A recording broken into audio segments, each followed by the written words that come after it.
कवि sir.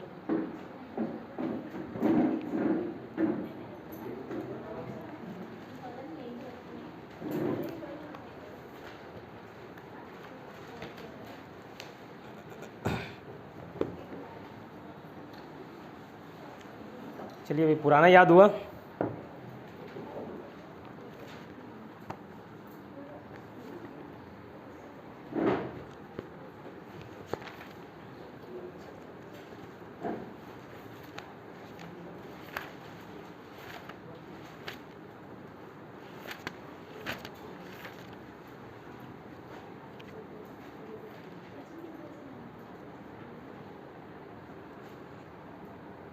Justice आंदोलन के नेता बताइए।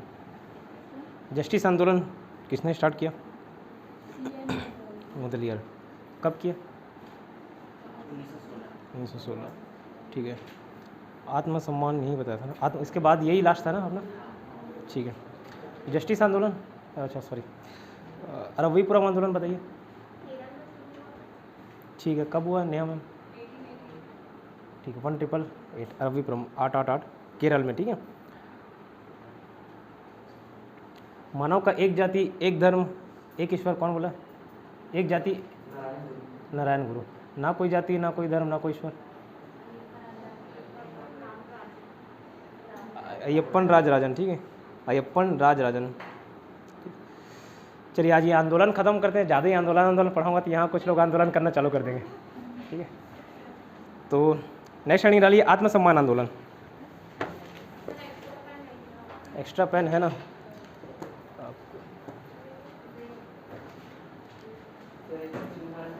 क्या चीज़? हाँ दक्षिण भारत है, ये दक्षिण भारत के अंदर। ये पास कर दीजिए तो ठीक है।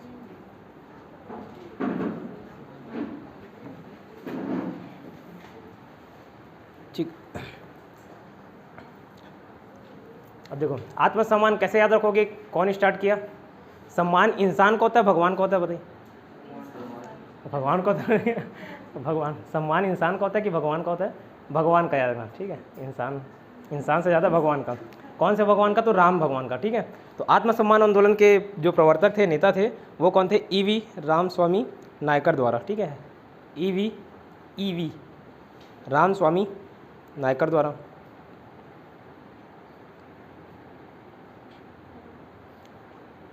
आपको इसका पर्टिकुलर ईयर नहीं मिलता है ना, ये सिर्फ 1920 के दशक में ये सब स्टार्ट हुआ था, तो इसलिए ईयर नहीं लिखा रहा हूँ। रामस्वामी नायकर के द्वारा।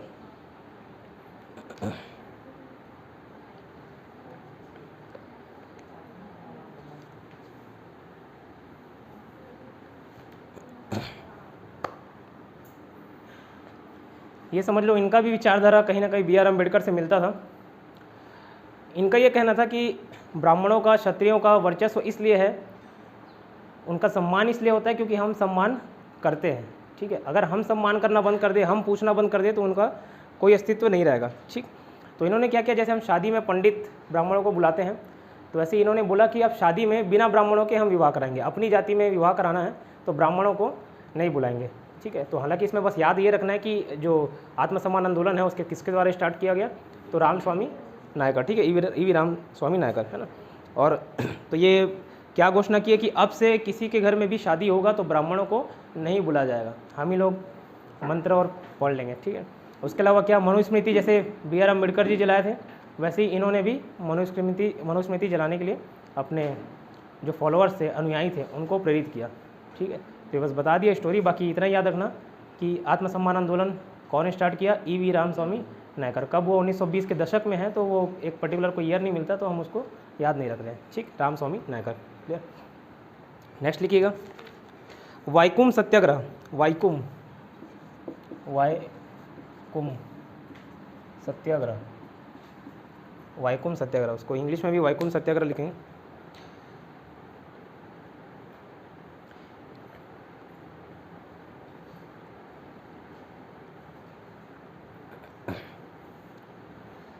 ठीक, वाइकोम सत्याग्रह। अब क्या होता था, पहले कुछ पर्टिकुलर कास्ट के लोगों को, ठीक है, कुछ जातियों को मंदिरों में प्रवेश नहीं दिया जाता था। ठीक है, तो मंदिर में प्रवेश नहीं लेना है ना, सिर्फ ऊंचे जाति के लोग ही मंदिर में प्रवेश कर सकते ऐसा माना जाता था। तो ये हर जगह पूरे भारत में व्याप्त था, ठीक है।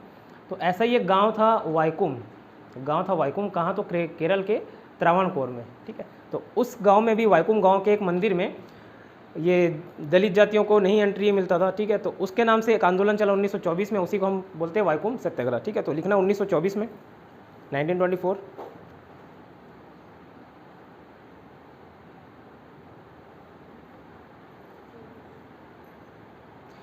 ठीक है। उसके बाद 1924, उसका लिखना केरल के त्रावणकोर के वाइकुम नामक गांव, केरल के त्रावणकोर के वाइकुम नामक गांव, सॉरी वाइकुम जो वाइकुम सत्याग्रह लिखे ना वही गांव, वाइकुम गांव, केरल के त्रावणकोर के वाइकुम नामक गांव, त्रावणकोर, ये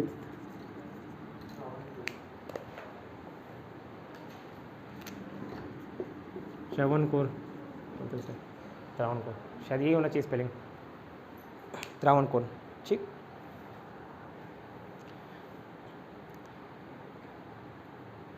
अब ये जो वाइकुम सत्याग्रह है, देखिए ये स्टार्ट हुआ था केरल के त्रावणकोर के एक छोटे से गांव में, वाइकुम में।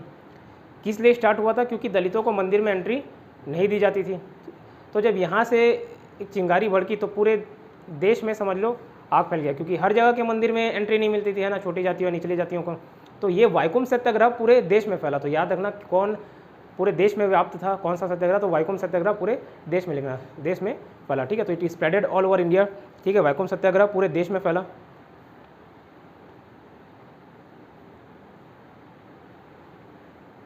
वाइकुम सत्याग्रह पूरे देश में फैला।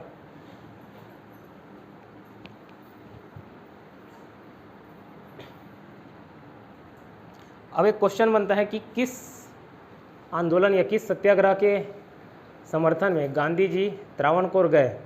तो वाइकुम सत्याग्रह गए, ठीक है। तो आंदोलन के समर्थन में गांधी जी त्रावणकोर आए थे, ठीक है।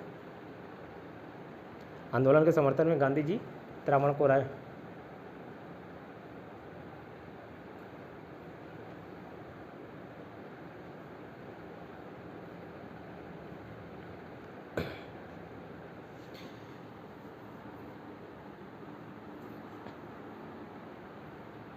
ठीक, क्या बताया? सबसे पहला पॉइंट ईवी राम स्वामी नायकर, है ना, राम भगवान का सम्मान होता तो सम्मान से यह क्या याद किए थे? आत्मसम्मान। तो आत्मसम्मान आंदोलन, राम बस याद कर लेना चल जाएगा, ठीक है। राम स्वामी नायकर, ईवी राम स्वामी नायकर है पूरा नाम, ठीक है। कब स्टार्ट हुआ ईयर मेंशन नहीं किया, है ना। उसके बाद क्या पढ़े? वाइकुम सत्याग्रह। वाइकुम क्या था? केरल के त्रावणकोर का एक छोटा सा गाँव है वाइकुम, है ना। वहाँ मंदिरों में दलितों को एंट्री नहीं मिलती थी, प्रवेश नहीं दिया जाता था, इस नाम से वहाँ आंदोलन चला, ठीक है। वही वाइकुम सत्याग्रह नाम से कहलाया और पूरे देश में फैला, ठीक है। और इसी के समर्थन में गांधी जी भारत आए थे, ठीक है, इंडिया आए थे, भारत में रहे थे, त्रावणकोर आए थे, ठीक है। नेक्स्ट लिखना गुरुवायूर सत्याग्रह, गुरुवायूर,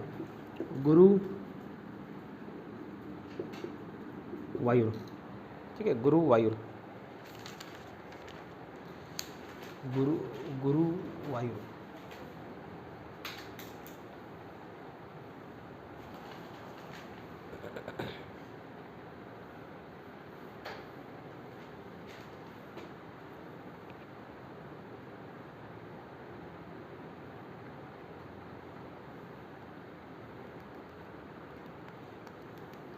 ठीक, गुरुवायूर सत्याग्रह स्टार्ट हुआ 1931 में, 1931। कहाँ? तो केरल के त्रावणकोर में, ये भी सेम एरिया, केरल के त्रावणकोर में।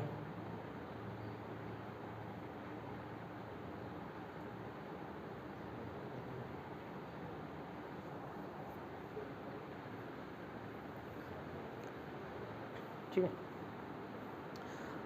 अब देखो कुछ आंदोलन चलता है, कुछ दिन जोश रहता है, फिर ख़त्म हो जाता है। तो वैसे वाइकुम सत्याग्रह भी कुछ दिन चला, ख़त्म हो गया, है ना। उसके बाद आगे जब इंडियन नेशनल मूवमेंट पढ़ेंगे तो एक सिविल डिसोबीडियंस मूवमेंट आता है, सविनय अवज्ञा आंदोलन, है, बचपन 9-10 में पढ़े होगे, 8-9-10 में, ठीक। तो वो जैसे ही ख़त्म होता है, ठीक है, या उसके ख़त्म होते होते केरल में फिर से मंदिर प्रवेश पर जोर पड़ता है, ठीक है, दलितों को मंदिर में एंट्री दिलाने के लिए वापस से आंदोलन चलता है। तो ये जो गुरुवार आंदोलन है वही है, 1931 लिखे, 1931 गुरुवायूर आंदोलन, हाँ, केरल के त्रावणकोर में।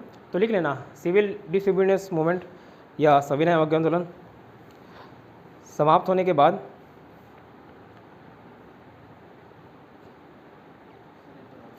ठीक है 1931 में लिखना, 1931 केरल के त्रावणकोर में ये लिखे, ठीक है। फिर सविनय अवज्ञा आंदोलन, सविनय अवज्ञा आंदोलन सिविल डिसोबीडियंस मूवमेंट समाप्त होने के बाद केरल में मंदिर प्रवेश आंदोलन, ठीक है। चलो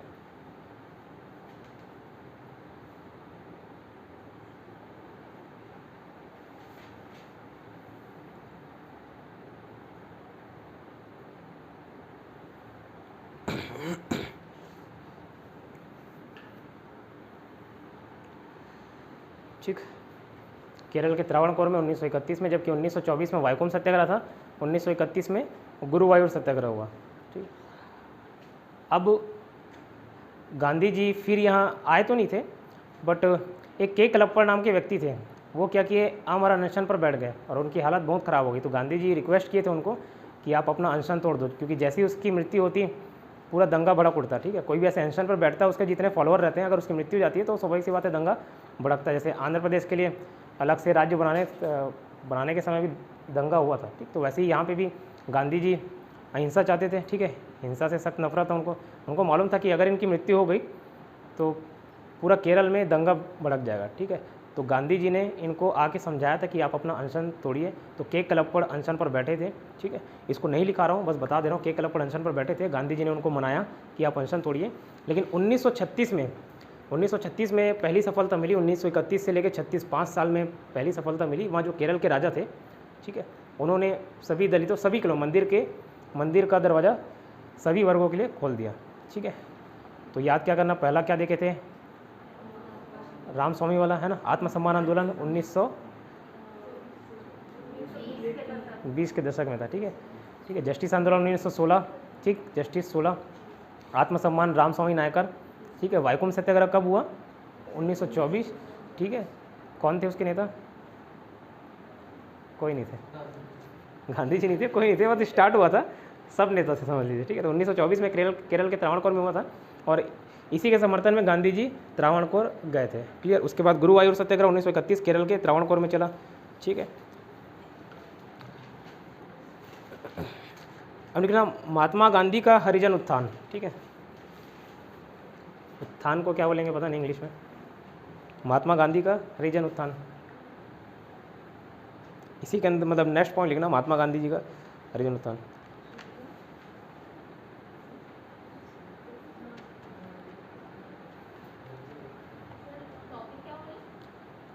महात्मा गांधी का हरिजन उत्थान, ठीक है। ये दक्षिण वाला खत्म हो गया, मतलब दक्षिण वाला खत्म हो गया, बट उसके नीचे ही लिख लो, ये भी हरिजन किसको नाम दिया, वही दलित वर्ग के लोगों को हरिजन बोला जाता था, हरिजन नाम दिया था गांधी जी ने।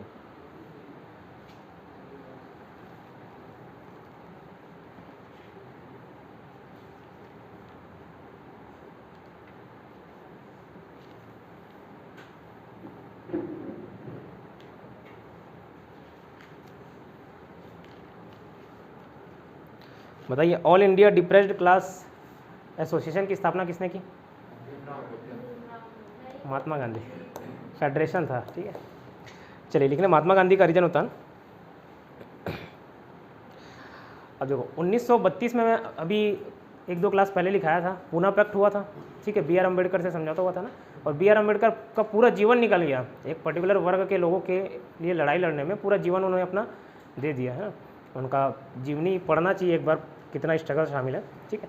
1932 में पूना पैक्ट हुआ। उसके बाद जो गांधी थे और ऊपर से सिविल डिसोबीडियंस मूवमेंट फेल होने के बाद 1932 में गांधी जी के प्रसिद्धि में बहुत गिरावट आई थी। हम गांधी हम पढ़ते तो सोचते कि बहुत सम्मान मिला हुआ था, बट एक ऐसा भी समय आया था उनको पूरी काली झंडी दिखाई गई है ना, बहुत विरोध हुआ उनका। कई सारे ऐसे इंसिडेंट हुए, जैसे चौरा चौरी कांड के बाद वो वापस ले लिए थे ना आंदोलन को, तो ये सारी चीज़ों के कारण बहुत विवाद में घिरे भी थे महात्मा गांधी, बट वो किताबों में नहीं दर्शाया जाता, ठीक है। तो 1932 के बाद गांधी जी ने अपना पूरा जीवन किसके लिए दिया, हरिजन के लिए, ठीक है। तो वहाँ से वोट बैंक समझ लो गेन करने का प्रयास किया, ठीक। तो 1932 में पूना समझौते के बाद गांधी जी ने B.R. अम्बेडकर को समझाया कि ठीक है मैं अपना जीवन जो है इसके लिए दूंगा। तो ये सब चीज़ लिखा नहीं रहा हूँ, बस लिखना 1932 में अछूतों को हरिजन नाम दिया, ठीक है। अछूत मतलब अनटचेबल्स। 1932 में गांधी जी ने अछूतों को हरिजन नाम दिया।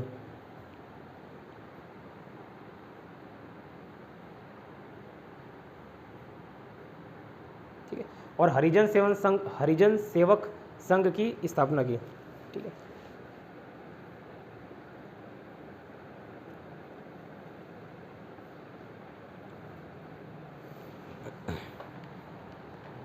हरिजन सेवक संघ की स्थापना की।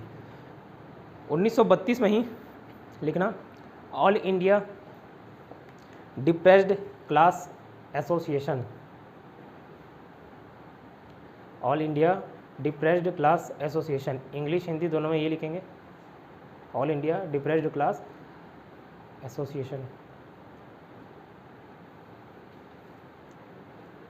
अब डिप्रेस्ड क्लास एसोसिएशन, अब कन्फ्यूजन दूर कैसे होगा? ठीक है, फेडरेशन एसोसिएशन दोनों मिलता जुलता नाम है। ए बी करके याद रखना, ए बी तो B for B R Ambedkar, ठीक है, और ए फॉर, एक मिनट,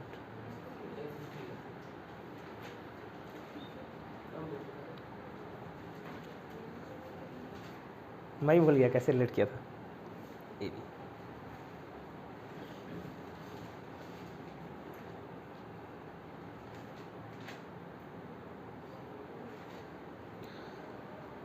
चलिए अभी ध्यान नहीं आ रहा, इसको एक ब्रैकेट डाल के छोड़ दीजिएगा, है ना। 1933 में हरिजन पत्रिका निकाली, हरिजन पत्रिका, हरिजन पत्रिका, ठीक है, हरिजन पत्रिका।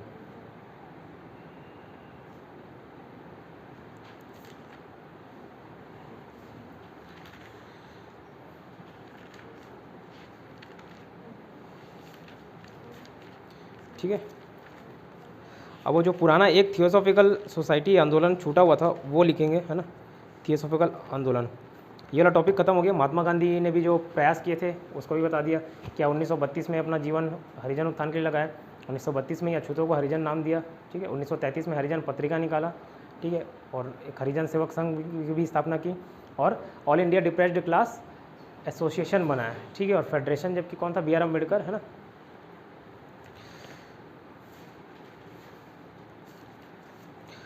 थियोसॉफिकल आंदोलन, थियोसॉफिकल आंदोलन, ठीक है, थियोसॉफिकल। हाँ, एक बीच में आंदोलन लिखा रहा था ना, जैसे ईश्वर चंद्र विद्यासागर और बहुत सारे जो पॉइंट्स लिखा रहा था, नए टॉपिक ही समझ लीजिए। और पुराना बीच में एक थियोसॉफिकल आंदोलन वो इंपॉर्टेंट है, वो छूट गया था, तो लिखिए थियोसॉफिकल मूवमेंट या थियोसॉफिकल आंदोलन। ठीक, अच्छा ठीक है, थियोसॉफिकल,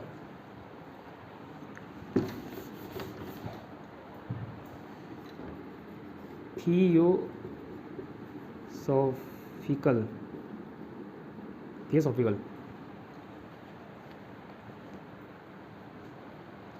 थियोसॉफिकल आंदोलन, थियोसॉफिकल मूवमेंट। ठीक,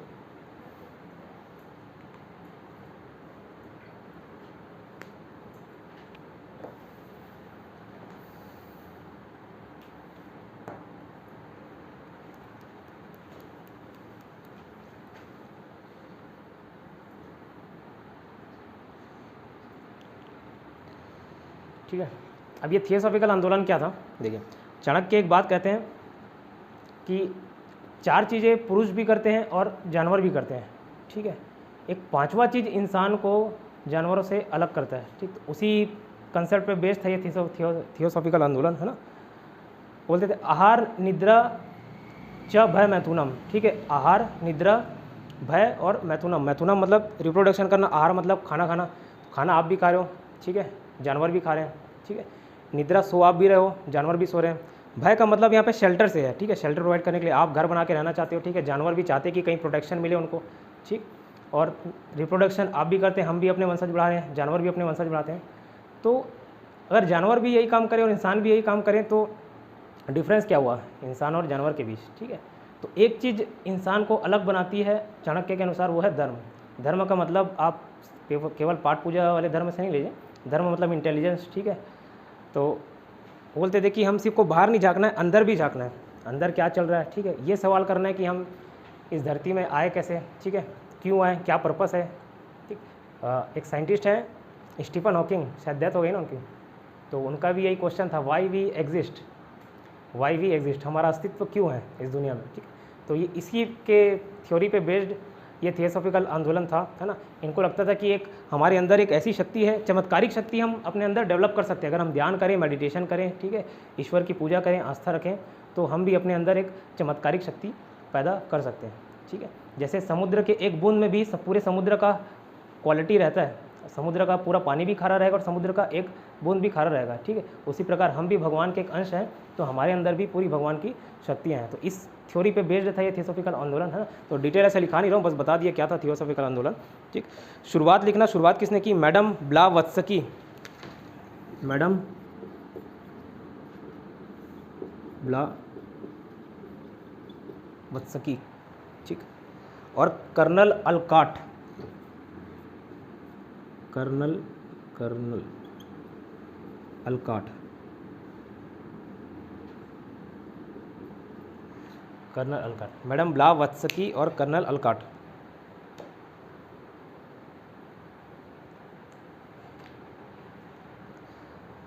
मैडम ब्लावत्स्की और कर्नल अलकाट,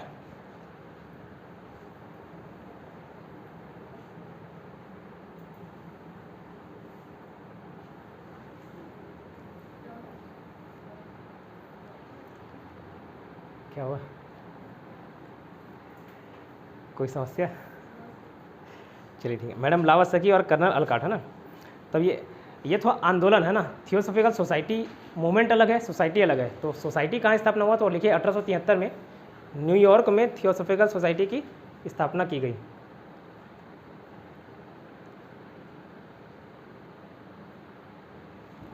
ठीक है, 1873 में न्यूयॉर्क में थियोसॉफिकल सोसाइटी की स्थापना की गई।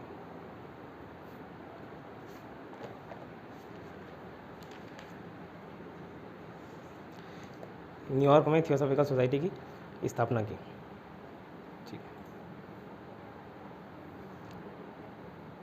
फिर ये जो दोनों नाम से ही लग रहा है कि भारतीय तो थे नहीं, विदेशी थे, ठीक है, लेकिन ये भारतीय संस्कृति से प्रभावित थे, है ना। जितने भी धर्म ग्रंथ पढ़े तो ऐसा लगा कि भाई कितनी ज्ञान की बातें इसमें दी हुई है, ठीक।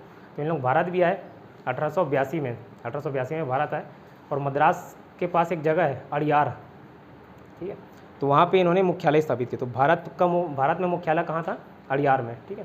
तो लिखना, ये दोनों पर्सन के जो नाम है, 1882 में भारत आए, और ये जो थियोसॉफिकल सोसाइटी का हेडक्वार्टर था HQ, उसको अड़ियार को बनाया, ठीक है, अड़ियार।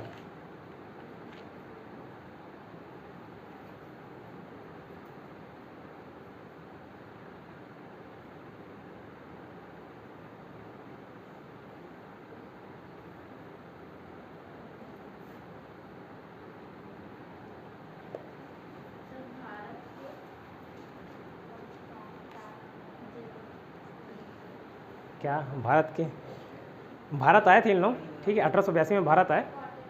अड़ियार ब्रैकेट में लिख लेना, अगर लिखने का मन होगा तो मद्रास के पास, है ना, मद्रास तमिलनाडु, चेन्नई, वहीं आसपास।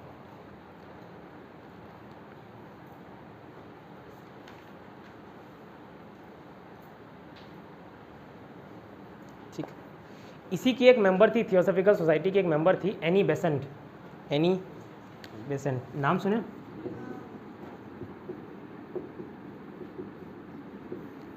और इसके काम, एनी बेसेंट, ठीक है। एनी बेसेंट एक इसकी मेंबर थी, जो 1893 का शिकागो में धर्म सम्मेलन हुआ था ना, तो उसमें ये भी पार्टिसिपेट करने गई थी, ठीक है, एनी बेसेंट। अब इसके बारे में क्या लिखना है, एनी बेसेंट के बारे में, बस इसी की मेंबर थी, ये बता दिया, ठीक। तो कभी बार क्वेश्चन में ऐसा पूछ दिया जाता है, इनमें से किनका संबंध थियोसॉफिकल सोसाइटी से नहीं था, तो 4 ऑप्शन देगा, 3 नाम देगा जो उस आंदोलन से संबंध रखते होंगे, ठीक है, और एक का नाम नहीं दिया रहेगा, इसलिए इसका मेंबर का नाम लिखा दिया। एनी बेसेंट इंपॉर्टेंट पर्सन है, आगे पढ़ोगे तो, ठीक है। तो एनी बेसेंट ने 1898 में 1898 में लिखना, एनी बेसेंट ने 1898 में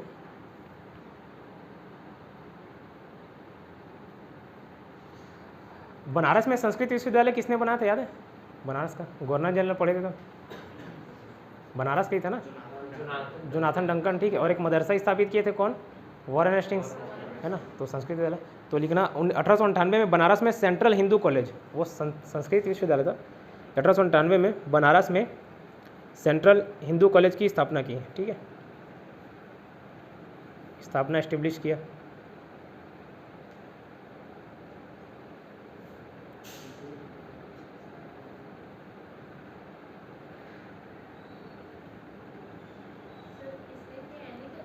हाँ, एनी बेसेंट ने, एनी बेसेंट जो एक अब हम लोग पढ़ रहे हैं थियोसॉफिकल मूवमेंट, उसके अंदर उसके संस्थापक देख लिए, उसकी एक मेंबर थी एनी बेसेंट, ठीक है।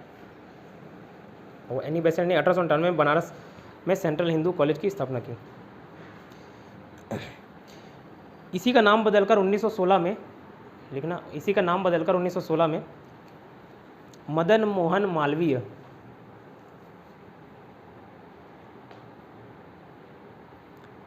ने बनारस 1916 में नाम बदलकर मदन मोहन मालवीय ने बनारस हिंदू विश्वविद्यालय, BHU बोलते सुने होंगे, BHU बनारस हिंदू यूनिवर्सिटी, 1916 में बनारस हिंदू विश्वविद्यालय की स्थापना की। BHU बनारस हिंदू यूनिवर्सिटी, बनारस हिंदू विश्वविद्यालय।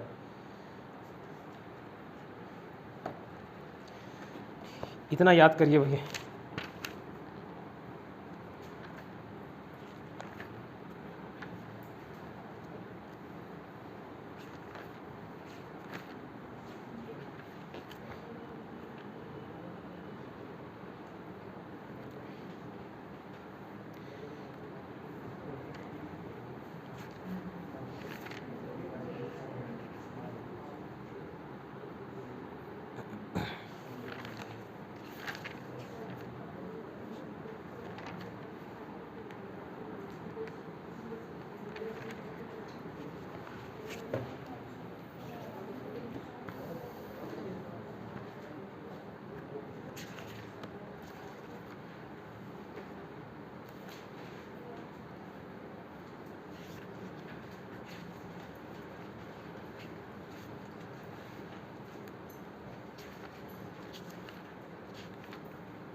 ठीक है, याद हुआ।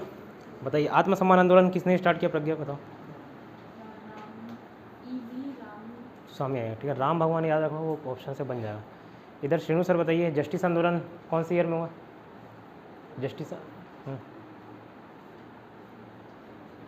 निकेत लितेश, जस्टिस आंदोलन कौन? नहीं सुना, 1916, ठीक है। वाइकुम सत्याग्रह कौन से एरिया में हुआ था? निकेत बताओ। 1924, ठीक है। 1931 में कौन सा हुआ भाभी? वाइकुम तो 1924 है ना। गुरुवायूर सत्याग्रह, ठीक है। और के क्लब पर हड़ताल किए थे, शायद सब नहीं लिखा हूँ।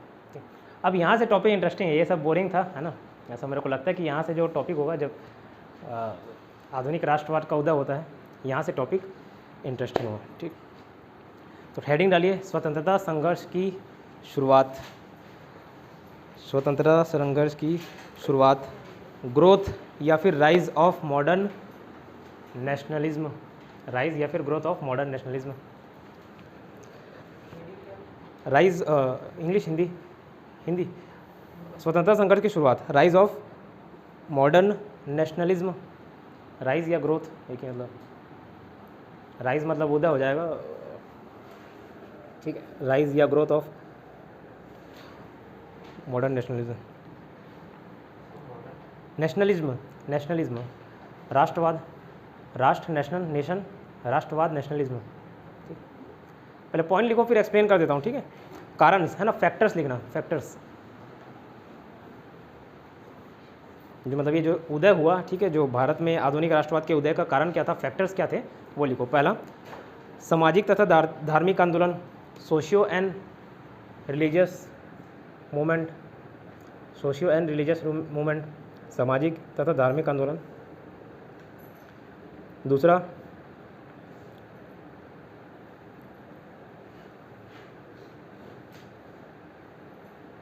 भारत की राजनीतिक एकता, पॉलिटिकल यूनिफिकेशन, ठीक है।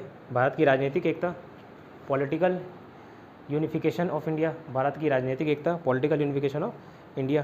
थर्ड पॉइंट लिखना, भारत का आर्थिक शोषण, इकोनॉमिक एक्सप्लॉयटेशन। आर्थिक शोषण, इकोनॉमिक एक्सप्लॉयटेशन।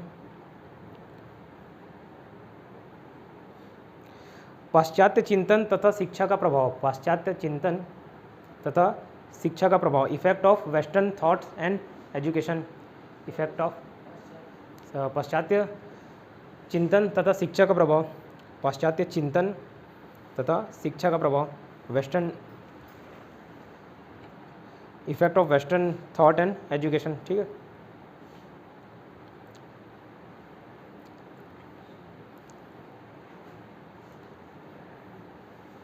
भारत के अतीत का पुनः अध्ययन, भारत के अतीत का पुनः अध्ययन।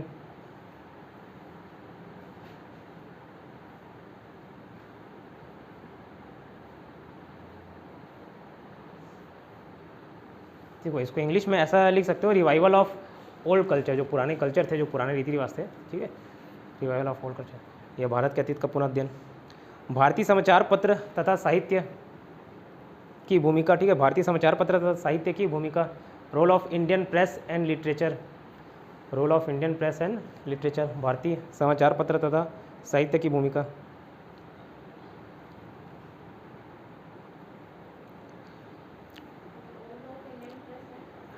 Literature, role of Indian press and literature, भारतीय समाचार पत्र तथा साहित्य की भूमिका। नेक्स्ट पॉइंट लिखना, विदेशी शासक का जातीय अहंकार। विदेशी शासक का जातीय अहंकार, रेशियल एरोगेंस ऑफ। विदेशी शासक का जातीय अहंकार, जातीय अहंकार, racial arrogance of foreign rulers, या फिर ब्रिटिशर्स कर सकते हो, क्योंकि ब्रिटिशर्स के खिलाफ ही ये आंदोलन चला था।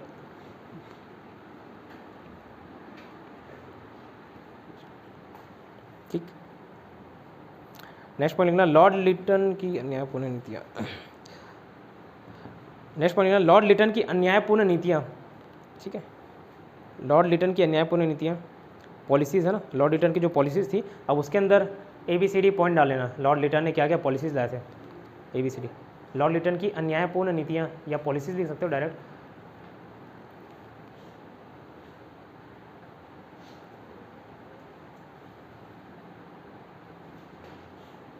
अन्यायपूर्ण नीति, अन्यायपूर्ण इंग्लिश, अन्याय को जस्टिस बोलते हैं, इनजस्टिस अन्याय हो जाता है। अब वो अन्यायपूर्ण क्या होगा पता नहीं, नहीं पूर्ण नहीं, वो कंप्लीट यहाँ नहीं जुड़ेगा।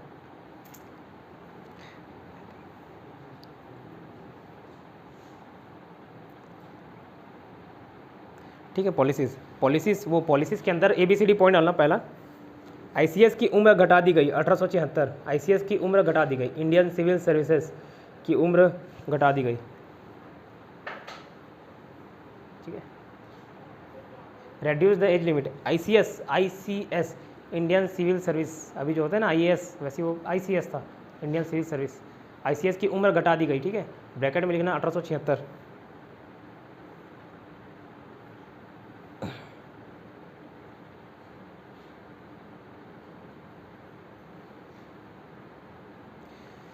ठीक है, देश में अकाल और शाही दरबार, नेक्स्ट पॉइंट, देश में अकाल और शाही दरबार। अकाल को क्या बोलेंगे? ड्रॉट,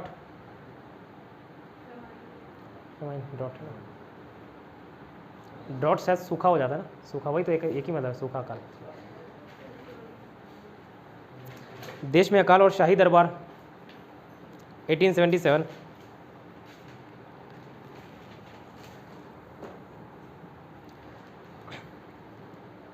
तीसरा लिखना, अफगानिस्तान पर आक्रमण, अटैक ऑन अफगानिस्तान,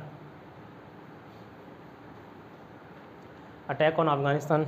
ठीक है, अफगानिस्तान पर आक्रमण।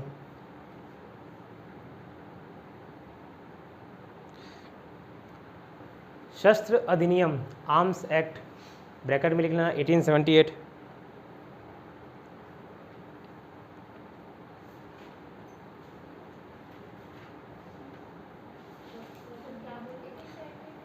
शस्त्र अधिनियम, आर्म्स एक्ट, शस्त्र अधिनियम 1878, 1878। फिर वर्नाक्यूलर प्रेस एक्ट, ये भी 1878 है। वर्नाक्यूलर,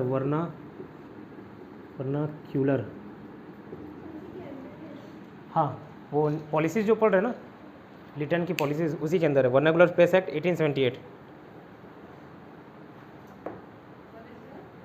प्रेस एक्ट, इंग्लिश में भी हिंदी में वही लिखना है, वर्नाकुलर प्रेस एक्ट, या प्रेस अधिनियम लिख लो एक्ट की जगह, वर्नाकुलर प्रेस अधिनियम 1878। ठीक है,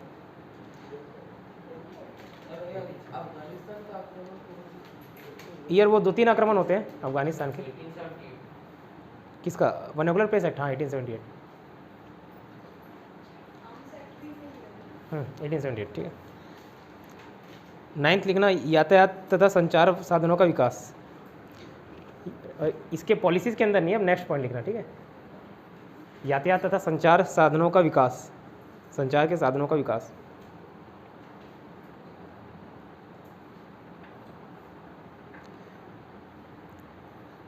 विदेशी यातायात तथा संचार साधनों का विकास,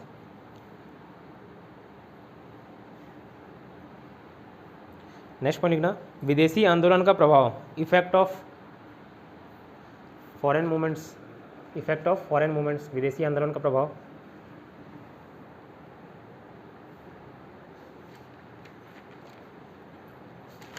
लास्ट लिखना, इल्बर्ट बिल विवाद। ठीक है, Ilbert bill dispute, Ilbert bill विवाद, इल्बर्ट लिख दूँ, ये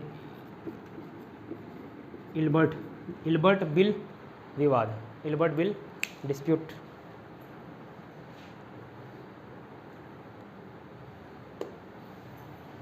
ठीक है,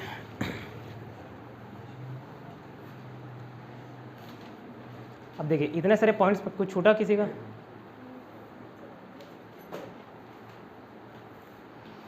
इतने सारे पॉइंट्स याद नहीं रखने, सिर्फ जो लिटन की पॉलिसीज़ है ना वो काम का है याद रखने लायक, बाकी आपके समझने के लिए कि बाकी जब नेशनल मूवमेंट चले तो वो चालू क्यों हुआ। ठीक है, इतने दिन से अंग्रेज शासन कर रहे थे, कब 1757 से शासन कर रहे थे। ठीक है, 1857 में ही क्यों विद्रोह हुआ उसका कारण बताया तो समझ आया, 1857 विद्रोह। उसके बाद 1857 से फिर शोषण तो चल ही रहा था। ठीक है, फिर ये इंडियन नेशनल मूवमेंट के चालू होने का कारण क्या था वो समझने के लिए सारे पॉइंट्स लिखाया हूँ, जो याद नहीं करना सिर्फ और सिर्फ आपके समझ के लिए। तो पहला पॉइंट क्या लिखे हो? सामाजिक तथा धार्मिक आंदोलन, ठीक है, इतने सारे आंदोलन चले। ये अगर देखिए इंसान अगर छोटी छोटी झगड़ों में, छोटी छोटी बातों में ही भिड़े रहेगा ना, तो उसको बड़े चीज़ें कोई दिखाई नहीं देंगी, ठीक है। जो बड़ा मेन मुद्दा है, ठीक, ये आजकल के पॉलिटिशियंस करते हैं ना, हर कोई यही चलता है। तो एक मात्र एग्जांपल मेरे को वही मिलता है ना, मंदिर मस्जिद में लड़ा दिए और डेवलपमेंट की बात कोई नहीं देखता, ठीक है। इवन आप भी अगर मंदिर बन गया, ठीक है, तो हिंदू खुश होंगे, मस्जिद बन गया तो इस्लाम धर्म को मानने वाले खुश होंगे, है ना। लेकिन डेवलपमेंट कहाँ गया, डेवलपमेंट की बात कोई नहीं कर रहा है, ठीक है। तो ये सब छोटी छोटी सोचों में ही भारतीय लोग जो थे वो डूबे हुए थे, ठीक है। इसको और ऊपर से क्या, बहुत सारे छुआछूत आंदोलन, है ना, जबकि इसका कंसेप्ट मैं पुराने क्लास में बता चुका हूँ, ठीक है। छुआछूत कर रहे हैं, ठीक है, जाति प्रथा, सती प्रथा, दास प्रथा, ये सारी बुराइयों में, ये सारी कुरीतियों में ही लोग जो थे वो डूबे हुए थे, ठीक। तो कुछ प्रबुद्ध व्यक्तित्व आए, राजा राममोहन राय, दयानंद सरस्वती, है ना, ईश्वर चंद्र विद्यासागर, डी के कर्वे, गोपाल हरि देशमुख, ये सारे पढ़े हम लोगों ने, अभी तक समाज धर्म सुना। तो ये एक समाज में सुधार लाने का प्रयास किया, लोगों की सोच को थोड़ा सा विकसित करने का प्रयास किया कि भाई ये निचले स्तर से तुम लोग उठो और भारत में क्या चल रहा है वो देखो, ठीक है। अंग्रेज शोषण कर रहे वो तुमको नज़र नहीं आ रहा है। पहला कारण ये सामाजिक तथा धर्म आंदोलन, है ना, यहाँ से थोड़ा इंसान की बुद्धि थोड़ी खुली, ठीक। नेक्स्ट पॉइंट क्या था,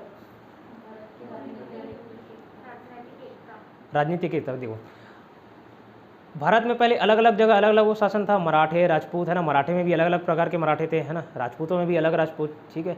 दक्षिण साइड अलग शासक, बंगाल में अलग शासक, पूरे भारत में अलग शासक। तो ये अलग अलग लोगों का शासन था, अलग अलग शासन, अलग अलग नियम कानून, ठीक। लेकिन जैसे ही अंग्रेज आए तो अंग्रेजों का नियम कानून कहाँ से कंट्रोल होता था, यूके से, यूनाइटेड किंगडम। तो वहाँ इंग्लैंड से, वहाँ से जो संसद थी यहाँ के लिए नियम बनाती थी, ठीक है। उसके बाद यहाँ कंपनी राज करते थे, अंग्रेज डायरेक्ट नहीं थे, ईस्ट इंडिया कंपनी राज कर रही थी, ठीक है। तो ईस्ट इंडिया कंपनी को भी रेगुलेट करने के लिए कई सारे एक्ट, अधिनियम लाए। रेगुलेटिंग एक्ट ऑफ 1773 का रेगुलेटिंग एक्ट, चार्टर एक्ट, ठीक है, पिट्स इंडिया एक्ट, बहुत सारे ऐसे नियम लाए जो यहाँ ईस्ट इंडिया कंपनी को रेगुलेट करती थी, ठीक है। तो अब अंग्रेज जब जहाँ जहाँ शासन किए वहाँ एक ही नियम कानून चलता था, ठीक। तो वो भी कहीं ना कहीं लोगों को जोड़ने का प्रयास किया, ठीक है। एक ही नियम कानून सभी के लिए, इनके लिए भी, इनके लिए भी, हर किसी के लिए। तो वो भी कहीं ना कहीं लोगों को बांधने का प्रयास किया, ठीक है। नेक्स्ट पॉइंट, सॉरी, भारत का, ठीक है। तो आर्थिक शोषण, इस पर एक दादा भाई नौरोजी ने एक बुक भी लिखा है, ट्रेन थ्योरी दिया था ना, train theory, poverty and un-British rule in India, ठीक है। तो कई सारे ऐसे व्यक्ति आए जिन्होंने बताने का प्रयास किया कि अंग्रेज कैसे भारत का पैसा लूट रहे हैं, ठीक है। एक अंग्रेज इतिहासकार भी है, नाम याद नहीं आ रहा है, टेम्स या सोन्स, ऐसा कुछ, टेम्स नाम है शायद। तो बोले कि भारतीय के लिए जो पॉलिसी है वो पॉलिसी इस प्रकार है कि वो गंगा नदी का पानी सोखती है और टेम्स नदी में जाके छोड़ देती है, ठीक है। टेम्स नदी वहाँ इंग्लैंड में है, ठीक है। तो गंगा नदी का पानी सोखती है और टेम्स नदी में जाके छोड़ देती है। इसका मतलब ये था, जैसे कई सारे पॉलिसी से, एक एग्जांपल देता हूँ बस। जैसे एक्सपोर्ट करने से फ़ायदा होता है, ये तो मालूम है, थोड़ा बहुत इकोनॉमिक्स जानते होंगे। तो एक्सपोर्ट कहिए, फॉरेन करेंसी आया तो फ़ायदा होता है, ठीक है। अगर मैं सपोज जैसे सिर्फ और सिर्फ ऑफलाइन क्लास चला रहा हूँ, सिर्फ यहाँ के आसपास के लोग आते हैं, मान के चलिए, यही अगर मैं एक्सपोर्ट करना चालू कर दूँ, एक्सपोर्ट मतलब छत्तीसगढ़ के बाहर, इस डिस्ट्रिक्ट के बाहर ऑनलाइन क्लास प्रोवाइड कर दूँ, तो मेरा इनकम बढ़ेगा कि नहीं बढ़ेगा। ठीक उसी प्रकार भारत का भी अगर कोई माल भारत में ही बिक रहा है तो प्रॉफिट लिमिटेड रहेगा, लेकिन भारत का माल अगर बाहर बिकना चालू हो जाए तो फॉरेन करेंसीज आएंगी, ठीक है, बाहर का पैसा भारत में आएगा, इतना समझ आता है, ठीक। लेकिन अंग्रेज़ों को क्या करना था, अंग्रेज़ों को भारत का जो एक्सपोर्ट था उसको कम करना था, इंपोर्ट बढ़ाना था, ठीक। इंपोर्ट होगा तो लॉस होता है, इंपोर्ट होता है तो ये समझिए ओवरऑल, इंपोर्ट होता है तो लॉस होता है, एक्सपोर्ट होता है तो प्रॉफिट होता है, क्योंकि हम बाहर का माल खरीद रहे हैं और हमको ज़्यादा पैसा पे करना पड़ रहा है। सपोज जैसे चाइना में जैसे हम ये सारे मोबाइल खरीदते हैं, इसमें कितना इंपोर्ट ड्यूटी लगता है, काफ़ी, जस्ट टैक्स डबल हो जाते हैं। कई सारे ऐसे प्रोडक्ट हैं, हमको लगता है कि फिर भी इतने सस्ते में मिल रहा है, सोचिए चाइना में कितना सस्ते में, वहाँ चाइना मोबाइल में ऐसी जैसे सब्जी बिकता है वैसे मोबाइल बिकता है, ठीक। तो इंपोर्ट ड्यूटी लगते लगते यहाँ हमको नुकसान होना चालू हो जाता है। जिस प्रोडक्ट का प्राइस 50 रुपये है उसके लिए अगर हम 500 रुपये दें तो हमको 450 रुपये का नुकसान हो रहा है कि नहीं हो रहा है, ठीक है। तो इंपोर्ट होता है तो नुकसान, एक्सपोर्ट होता है तो फ़ायदा। अब अंग्रेज़ों ने ऐसी पॉलिसीज़ लाई कि एक्सपोर्ट ड्यूटी बढ़ा दी, मतलब एक्सपोर्ट करेंगे तो आपको थोड़ा ज़्यादा टैक्स देना पड़ेगा, ठीक है। तो अगर 100 रुपये का माल है, 100 रुपये का सामान है, उस पर अगर 100 रुपये में और टैक्स जोड़ दूँ तो वो सामान दूसरे को कितने में मिलेगा, 200। तो लोग कहीं ना कहीं पीछे हटेंगे, क्यों, जो पहले सस्ता माल मिलता था वो अब महंगा मिलने लग गया, तो वो कहीं और अल्टरनेटिव ढूंढेंगे, दूसरा ऑप्शन ढूंढेंगे, दूसरा ऑप्शन ढूंढने का प्रयास करेंगे कि दूसरी जगह कहाँ से हमको ये सस्ता सामान मिल सकता है, ठीक। तो एक्सपोर्ट ड्यूटी बढ़ा देते थे ताकि यहाँ से जो बाहर सामान जा रहा है वो ना जाए, और खास करके जो इंग्लैंड जाता है वो तो जा ही ना। लेकिन इंपोर्ट ड्यूटी माफ़ कर देते थे, और किस में इंपोर्ट ड्यूटी माफ़ करते थे, जो प्रोडक्ट इंग्लैंड से आता था, जितने सामान इंग्लैंड से आए, बाहर के देश नहीं, ऐसा चाइना या अदर स्टेट से जो अदर जो कंट्रीज़ हैं वहाँ से सामान आ रहा है, उस पर इम्पोर्ट ड्यूटी बढ़ा के रखते थे कुछ पर्टिकुलर प्रोडक्ट्स पे। सपोज अगर गारमेंट्स, क्लॉथ्स जो है, गारमेंट अगर इंग्लैंड से आ रहा है तो ऐसा पॉलिसी ला दे कि भाई गारमेंट पे इम्पोर्ट ड्यूटी नहीं लगेगी, उसके लिए माफ़ है, ठीक। तो कई ऐसे इंडस्ट्रीज़ को प्रमोट करने के लिए हम ऐसे पॉलिसीज़ लाते हैं, तो ऐसे पॉलिसी लाते हैं जो इंग्लैंड का सामान यहाँ आके बिक सके, ठीक है। तो प्रॉफिट किसको जाता था? इंग्लैंड को जाता था। तो ये पॉइंट समझ आया। और ऐसे कई नीतियाँ थी जो आर्थिक रूप से शोषण होता था जिसकी वजह से भारत में, ठीक है। नेक्स्ट पॉइंट बताइए। पश्चात शिक्षण, ठीक है। मैं पहले बताया जैसे भारत में महिलाओं को बराबरी का दर्जा ये तो अभी अभी मिलना चालू हुआ, अभी अभी ऐसे नियम कानून आए जिनसे महिलाओं को, अब तो महिलाएं ज़्यादा सशक्त हो गई है ना पुरुषों से, लखनऊ केस, ठीक है। तो बहुत सारे ऐसे केस है जिसमें महिलाएं अपने पावर का दुरुपयोग कर देती हैं, ठीक है। तो ये पहले चीज़ नहीं था, पहले महिलाएं सिर्फ दबी हुई थी, सिर्फ और सिर्फ घर के किचन तक ही वो सीमित थी। लेकिन इंग्लैंड में बताया कि 1200-1100 आज से 1000-1500 साल पहले भी पुरुषों और महिलाओं को दोनों को बराबर नज़रों से देखा जाता था, ठीक है। समान भावना थी दोनों के लिए, ठीक। लेकिन ये तो अभी है, क्या पॉइंट पढ़ रहे थे हम? वेस्टर्न एजुकेशन, ठीक है। वेस्टर्न एजुकेशन और कल्चर जैसे भारत में है, तो जो भारत जो पिछड़ी सोच कर रह गया था उस समय, ठीक है, वो कहीं ना कहीं वहाँ से प्रभावित हुआ जैसे ही वेस्टर्न कल्चर और वेस्टर्न एजुकेशन आया। उन लोग टेक्नोलॉजी की बात करते थे, हम मंदिर मस्जिद जाति पाति की बात करते थे, उन लोग टेक्नोलॉजी इन्वेंशंस की बात करते थे, कहीं ना कहीं इफेक्ट करेगा ना। नेक्स्ट पॉइंट, अतीत का पुनर्जन्म। जैसे स्वामी दयानंद सरस्वती, ऐसा नहीं कि भारत शुरू से पिछड़ा हुआ था, ठीक है। अंग्रेज़ आए तो ऐसा हमारा मेंटेलिटी बना दिया गया कि हमारी जो संस्कृति थी वो पिछड़ी हुई है। आप वैदिक कल्चर जान के देखिए, ठीक है। जैसे न्यूटन, भारत का न्यूटन बोला जाता है किसको? ब्रह्मगुप्त को, मालूम है? न्यूटन ब्रह्मगुप्त जो ग्रेविटेशन का सिद्धांत दिया, न्यूटन ने दिया ना, ग्रेविटेशनल फोर्स की डिस्कवरी किया, वो ब्रह्मगुप्त ने पहले बता दिया, ठीक है। जो केपलर ने बोला सौरमंडल के इर्द गिर्द घूमता है, वो आर्यभट्ट बता चुके थे। आर्यभट्ट एग्जैक्ट कैलकुलेशन किए थे, 365 पॉइंट समथिंग जो डेज आते हैं उतने डेज में आर्यभट्ट कैलकुलेट कर चुके थे कि इतना दिन लगता है भारत को, इंडिया, धरती को सूरज का चक्कर लगाने में, ठीक है। तो ये कितने सालों बाद इन्वेंशन हुआ, ठीक है, कितने सालों बाद ऑब्जर्व किए, भारत धरती गोल है, ये सारी चीज़ें पहले से मालूम। तो कई सारे ऐसे इन्वेंशन हैं जो भारत में पुराने वैदिक कल्चर और थोड़े उसके साल बाद हो चुके थे, ठीक है। तो दयानंद सरस्वती आए, दयानंद सरस्वती जैसे व्यक्ति आए और उन्होंने बताया कि आप भाई वेदों की ओर लौटो, एक नारा दिया था वेदों की ओर लौटो, तो आप पुराने संस्कृति पुराने धर्म की ओर जाएंगे तो कहीं ना कहीं भारत फिर से विकास करना चालू कर देगा, ठीक है। तो वही था अतीत का पुनः अध्ययन, फिर से रिवाइव किया उसको। नेक्स्ट पॉइंट बताओ प्रदीप।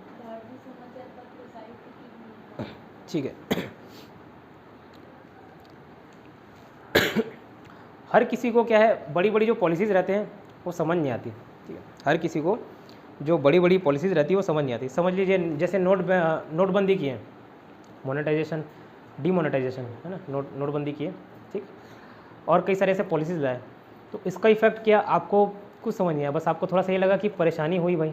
जीएसटी लाए, उसका फ़ायदा उसका नुकसान एक छोटे स्तर के लोगों को नहीं समझ आता, ठीक है। हम लोग भी सब उस लेवल के इंसान नहीं है जो, अगर कंपेयर करें हम रघुराजन की, जैसे अगर कोई आरबीआई का गवर्नर है उनसे कंपेयर करें तो उनका दिमाग जितना चल रहा है उतना हमारा दिमाग नहीं चलेगा। लेकिन ऐसे व्यक्ति अगर कोई आर्टिकल लिखना चालू कर दें जिसमें आपको आसान शब्दों में बताने का प्रयास करें, ठीक है। सपोज इंपोर्ट ड्यूटी बढ़ा दी, export duty, import duty reduce कर दिया, एक्सपोर्ट ड्यूटी बढ़ा दिए, ठीक है।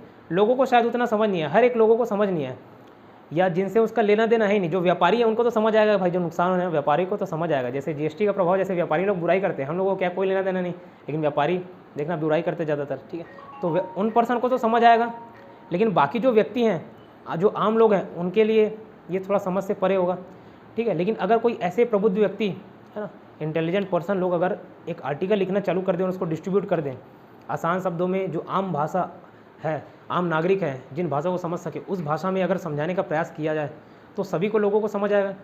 तो ऐसे ही अंग्रेज़ों की जो पॉलिसीज़ थी जो बाकी लोगों को समझ नहीं आती थी, जैसे 1905 में बंगाली विभाजन किए थे, ठीक, 1905 में बंगाली विभाजन हुआ था, क्या किए थे, हिंदी और जो हिंदू और मुसलमान थे उनको अलग करने का प्रयास किया गया था।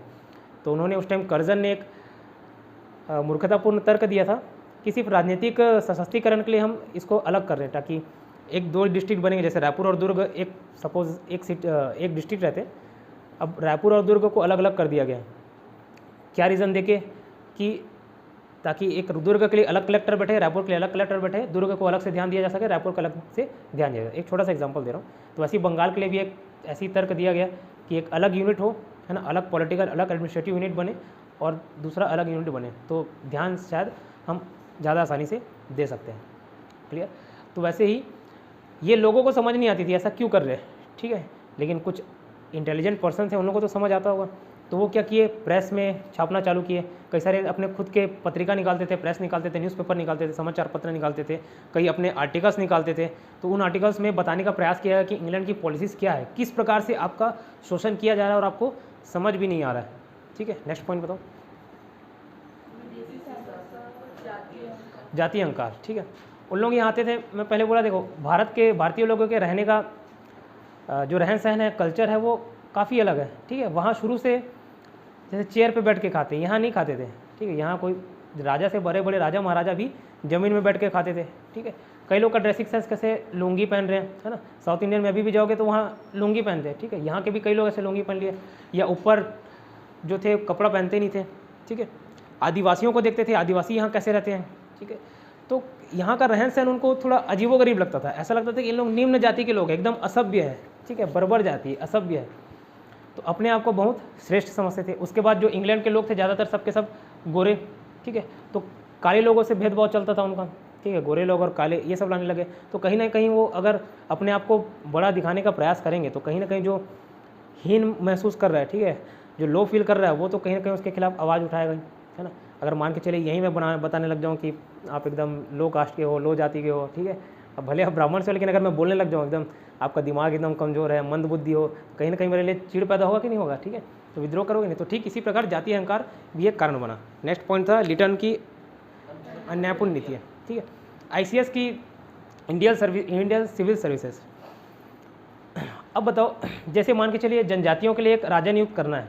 ठीक, जनजाति जो आदिवासी हैं, अगर उनके लिए राजा नियुक्त करना है, तो ये बताइए कोई बाहर का व्यक्ति अगर मैं लाऊं, कोई बाहर का व्यक्ति लाऊं, वो ज़्यादा जनजातियों की प्रॉब्लम समझेगा, आदिवासियों को प्रॉब्लम समझेगा, कि आदिवासियों के बीच ही किसी एक प्रॉब्लम को समझेगा? बताइए, आदिवासी के बीच कोई व्यक्ति। तो ठीक इंडियन सिविल सर्विसेज नाम से ही है, भारतीय सिविल सर्विसेज है ना, सिविल सेवा। तो वो भारतीयों के लिए, भारतीयों के प्रशासन चलाने से संबंधित था वो। अब उसमें मैं भारतीय लोगों को लाऊं, कॉल बाद में अटेंड कर लीजिए। ठीक है, टाइम हो गया क्या? ठीक है, भारतीय लोगों को लाऊं तो भारतीय लोग भारतीयों की परेशानी ज़्यादा अच्छे से समझेंगे, है ना, इतना समझ आता है। लेकिन यहाँ वो उस पोस्ट पर पहुँचने के लिए एक एग्ज़ाम क्लियर करना पड़ता, जैसे UPSC क्रैक करना पड़ता है, वैसे ही उस टाइम एग्ज़ाम क्रैक करना पड़ता था। ICS के एग्ज़ाम होता था। ठीक है, इंग्लैंड में होता था, है ना। तो उसकी उम्र घटा दी गई। अब यहाँ जो क्वालिफिकेशन था 10-12 जैसे अभी हम लोग करते हैं, अगर हमको 12th करने के लिए ही 18 साल लग जाए और ठीक उसके बाद 3 महीने का समय दिया जाए, ठीक है, तो कैसे जो कोर्स को 3-4 साल 5 साल लग जाता है ख़त्म करने में, अगर सिर्फ उसके लिए 3 महीने आपको दिया जाए तो कहीं ना कहीं भारतीय पिछड़ जाएंगे ना। तो वहाँ इंग्लैंड में तो शुरू से उसका पढ़ाई चल रहा है, एग्ज़ाम भी होता था इंग्लैंड में, बाद में भारत में होना चालू हुआ, आगे चल के उसका एग्ज़ाम सेंटर यहाँ भी होने लगा। तो कौन इंग्लैंड जाएगा बताइए? ICS एग्ज़ाम यहाँ अपना सेवा देना है, आपको एग्ज़ाम निकालना जो कि एग्ज़ाम इंग्लैंड में कंडक्ट होगा। ठीक है, और वहाँ जाके आपको देना एग्ज़ाम, तो कौन जा पाएगा? आम लोग थोड़ी उतना दूर, एक तो बहुत ज़्यादा दूर है, वहाँ तक टिकट कराना, वहाँ तक ट्रैवल करना कॉस्टली रहता है। ठीक है, तो एक ये कारण बना, ये लिटन की पॉलिसीज़ थी। ठीक है, और क्या था, एक शस्त्र अधिनियम था 1978 का, आर्म्स पॉलिसी। देखिए, कई जैसे क्षत्रिय जाति के लोग हैं, राजपूत जाति के लोग हैं, है ना, तो शुरू से अपने साथ हथियार रखना पसंद करते हैं। ठीक है, हथियार रखना पसंद करते हैं, उनके जाति में ही चले आ रहा है, शुरुआत से ही वो तलवार चाकू ये सारे रखते थे। बट होता क्या था, जैसे अगर यहाँ हर किसी को मैं तलवार बढ़ा दूँ, अभी तो यहाँ देखिए हथियार रखना अलाउ नहीं है ना, कोई भी वेपन्स रखना अलाउ है नहीं। ठीक, लेकिन सोचो अगर आते जाते किसी के साथ झगड़ा हो जाता है, आमतौर पे गाड़ी वगैरह चलाते हैं तो सबसे ज़्यादा झगड़ा तो उसी टाइम होता है, साइड से निकाल दिया, कट मार दिया, ओवरटेक कर दिया, ये सब झगड़े, छोटे मोटे झगड़े, फिर उतर के एक दूसरे का कॉलर पकड़ रहे हैं, हाथापाई हो रहा है, बस वहीं तक सीमित हो जाता है। एक मुक्का उसने मारा, एक मुक्का इसने मारा, दोनों बराबर हो गया, ठीक, ख़त्म केस। और वही समझिए दोनों के पास अगर हथियार हो जाए, चाकू, तो हथियार चलेंगे ही, ठीक है ना। क्रोध में इंसान का वश नहीं रहता। ठीक है, तो अगर हथियार रखे, गन रहे तो गन चल जाएगा, चाकू रहे तो चाकू चल जाएगा। ठीक है, तो ऐसी जब अंग्रेज़ वाले आते थे, कोई ऐसी पॉलिसी आए, कोई चीड़ हुआ, किसी को लो कास्ट, किसी को बोले काले हो, तो काला व्यक्ति निकाला चाकू, काला डाल दिया, ठीक है, चाकू। तो ऐसे होते थे, तो उन्होंने आर्म्स एक्ट ला दिया 1878 कि बिना परमिशन के, बिना लाइसेंस के आपको हथियार नहीं रखना है। रखना है हथियार, लेकिन लाइसेंस लेना पड़ेगा। बिना हथियार के ऐसा नहीं कि मैं राजपूत का हूँ, मैं इस जाति से संबंधित हूँ तो मैं हथियार रखूँगा, ऐसा नहीं। ठीक है। तो ये कहीं ना कहीं जो उच्च जाति के लोग थे जो हथियार रखते थे, ठीक है, किसी न किसी परंपरा के अंतर्गत, ठीक है, तो उनके मन में अंग्रेजों के प्रति घृणा भावना पैदा हुई। नेक्स्ट पॉइंट क्या था?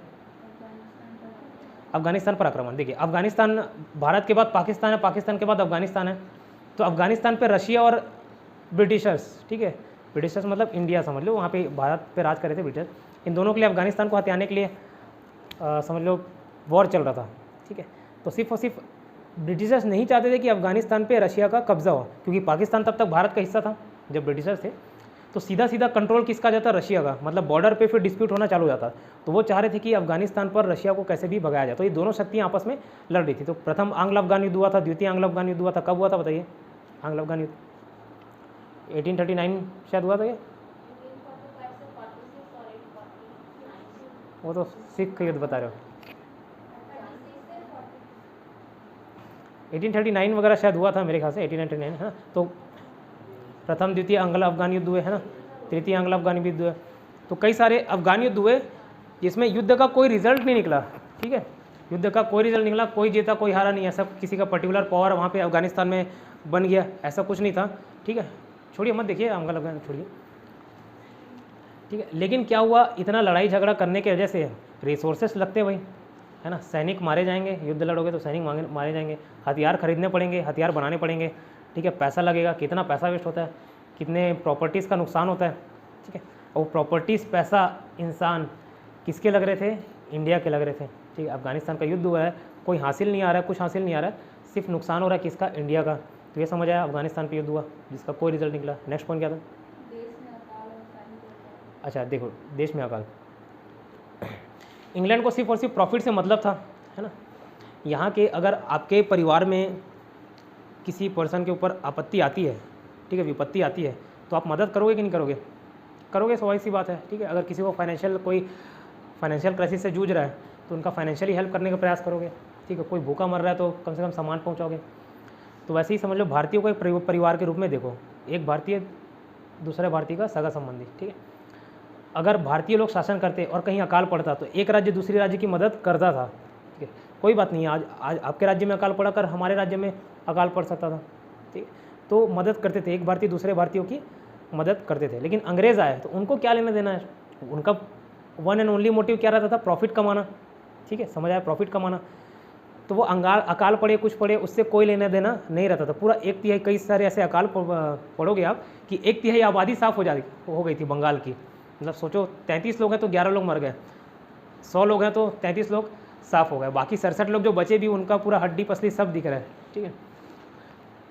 लेकिन अंग्रेज आए तो अकाल में मदद नहीं की। ऊपर से शाही दरबार का आयोजन, अंग्रेज के कोई राजा या महारानी आई थी, ठीक है, उनके सम्मान में एक शाही दरबार का आयोजन किया गया था।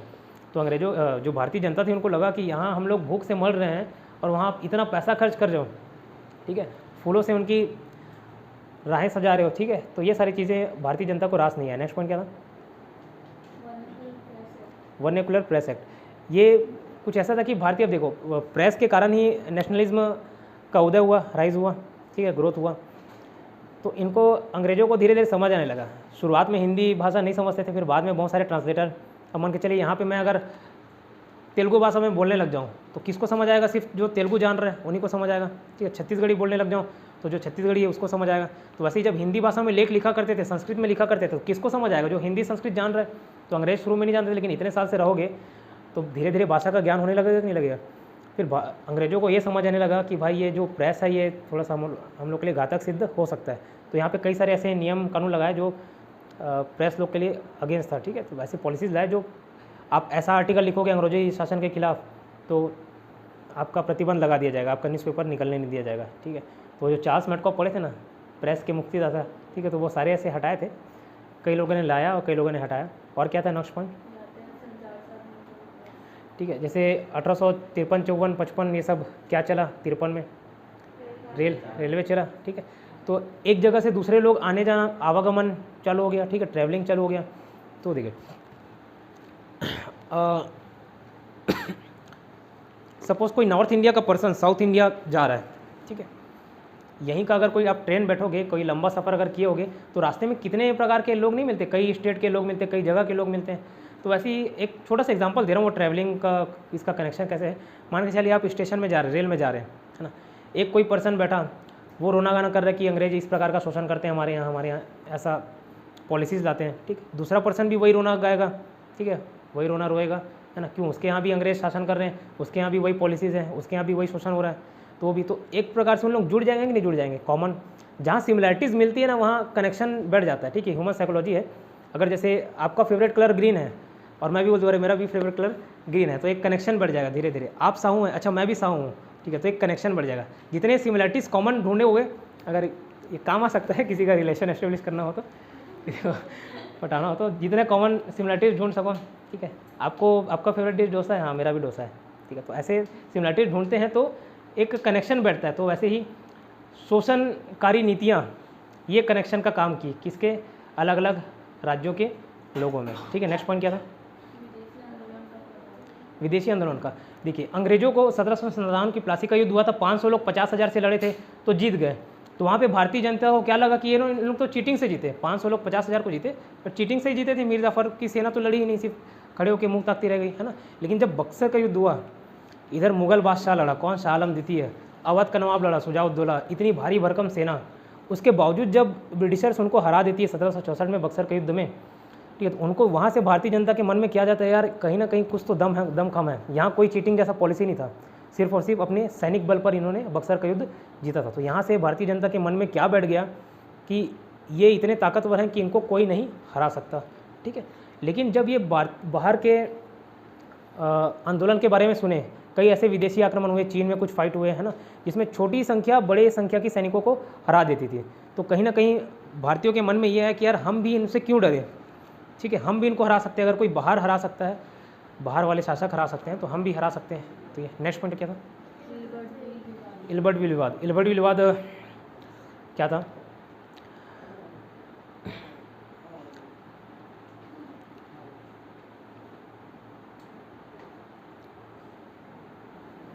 स्टार्ट कर इल्बर्ट विवाद क्या था, जैसे कुछ यहाँ केस हुए, कोर्ट थे, जज करते थे, है ना।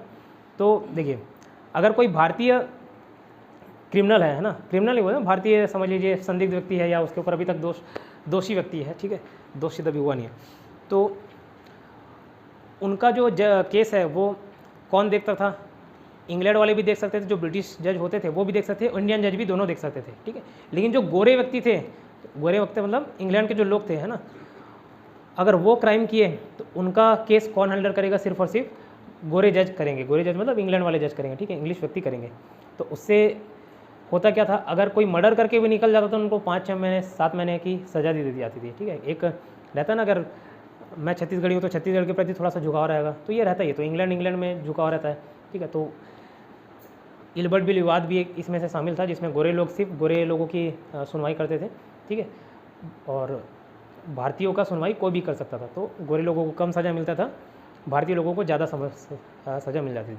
तो समझ आया यहाँ किसी को समस्या कि इतने पॉइंट में समझ आया कि अब कैसे इंडियन नेशनल मूवमेंट आगे चलेगा, समझ आया। इसमें याद नहीं रखना, सिर्फ वो रिटर्न वाले पॉइंट को आप याद रख सकते हो, ठीक है, उसकी नीतियाँ। चलिए फिर मिलते हैं कल थोड़ा सा वेट करेंगे, 9:15 बजे चलते हैं उनके यहाँ, ठीक है, ठीक है, फिर कल मिलते हैं।